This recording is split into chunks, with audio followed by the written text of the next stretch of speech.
তুমি একটা গান টান করবে নাকি আজকে একটু হালকা এক লাইন? ও বাপই চাংরা রে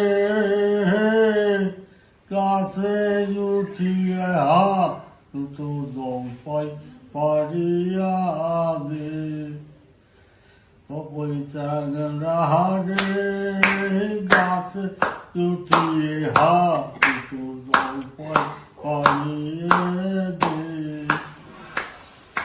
তুই রে বাপই চাংরা মানুষ কিছুই বোঝোস না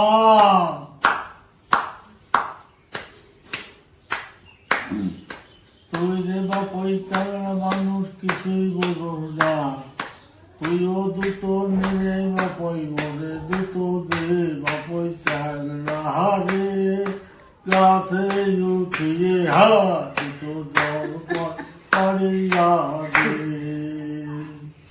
গলা যদি বয়স কম থাকতো এই যে গান, এখন বয়স কম হলে তা আপনারা এখন ধরুন ঠাকুরদের 100 বছর বয়স হয়ে গিয়েছে, এটা যদি বয়সটা কমে যদি গলা শুনতেন আপনারা, এখন তো ভালো করে কথাই বলতে পারে না, মানে বলতেন যে না দারুণ গলা। ঠাকুরদের গান শুনে নাকি কারা বিয়ে করতে চেয়েছিল? আরে বাহ, ও শুনিস না, ওনা গেছিল উত্তরবঙ্গ হাল ষষ্ঠী, ওই সেই বিয়ে দিবি মানে ধরে নিয়ে বিয়ে দিবি হাল ষষ্ঠী সে ওনার ধরে নিয়ে চলে গেছে, তারা নিয়ে একটা চুষে আর গরু আর হাল সেই জায়গায় পড়ে রয়েছে। আর বুদ্ধি যাচ্ছে কি যে ওকে কষে আমি পায়খানা করবো, তা আগে তো বাথরুম ছিল এই ছিল না, এই বাথরুম ছিল না, আগে মাঠে ঘাটে এখানে ফেলে যেত, তো ব্যাগ জোড়া সব ওকে ঘরে পিছু, তা সেই কেছে কি আমি পায়খানা যাবো, তা ওরা বলছে কি যে গেলি তো এই আমাকে বাড়ি ফেতে যাবি, তাই ছাড়া তো জাতি পারবি না, বদনা বরে জল নিয়ে পায়খানায় গেছে ব্যাগ জোরে রাবডারে, আর টুকটুকে তাকাচ্ছে যে ওরা কহানে দেখে কি যে ওরা দুইজন আর কি দাঁড়ায় রয়েছে পাহাড়া দিতে, ও দেখে কি করছে পায়খানাটা না করে নিয়েছে, সেই জায়গায় বদনা ফেলা দিয়ে আর কি ওই আর অন্য কয়েকজন আর কি দৌড়িয়ে ঘরে চলে এসে আসে আর কি ঘরের মধ্যে। তখন বিয়ে হয়েছিল দাদা? না, সে সময় বিয়ে করে নাই। পরে পরে তোমরা বলেছিল নাকি ঘটনাটা? হ্যাঁ, আমার যা বলিছে কত কত জানি সেই ব্যাপার শেষে আর কি। আর ওই যে কে ভাড়া দিচ্ছিল মেয়ের দাদা না বাবারা ধরে নিয়ে ওর গেছিল?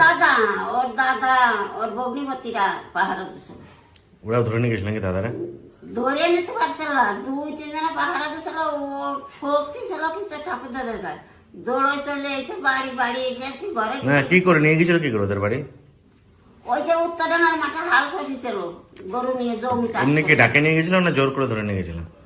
জমি চাষ করতেছে, ওই সময় আর কি পাশ মুড়ে দিয়ে যায় এই আর কি ধরিছে, ধরে আর কি শেষ টানতে নিয়ে এসে বাড়ি। কি বা তুমি কি প্রেম টেম করতে নাকি দাদা মেয়ে এখানে সাথে?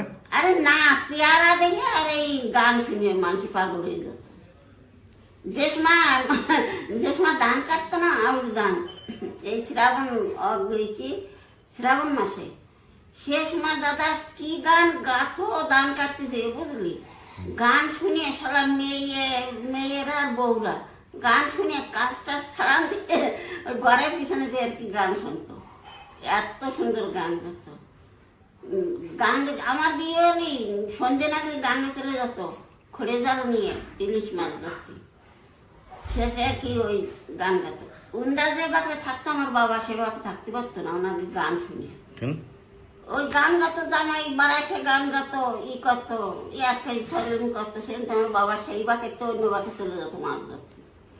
আর জাহর ছাড়ুক তো মাছ শুকলি আর আমার বাড়িতে কথা, ও মা তুমি বাড়ি চলে যাও, বলে কে, বলে আজকে বাবু আজকে 2টে পাইছে, আজকে 3টে পাইছে ইলিশ মাছ, আমার দেখো মা আমি তো যাচ্ছি জাল বাতি খড়ে জাল নিয়ে, আমার জালে তো মাছ উঠতেছে না। তোমার বাবার জালে মাছ লাগতো না? না, সে বাকে তো থাকতো না, যে বাকে মাছ পড়ে বেশি সে বাকে তো সরে চলে যেত বাবা, ওনার জামাই আছে বলে।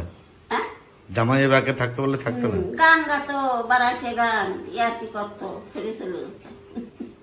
আমার মাথায় আর তো চুল হয়ে গেছে, আমার মাথায় 3 জেঠা তাক এইরকম সেই কাতির ঠাউরির মতন থাক থাক করা চলছিল। নাম্বার হয়েছে 3 জেঠা, এই পাশে একটা আর এই পাশে 2 দিয়ে 3 চুল আর আরে চেহারা দেখি পরে মানুষ আপনি পাগল হয়ে গেল। 350 এমন পাগল হয়েছে, তাই বলে বান্ধা ছিল বিয়ে করার হ্যাঁ তাই তো কালাম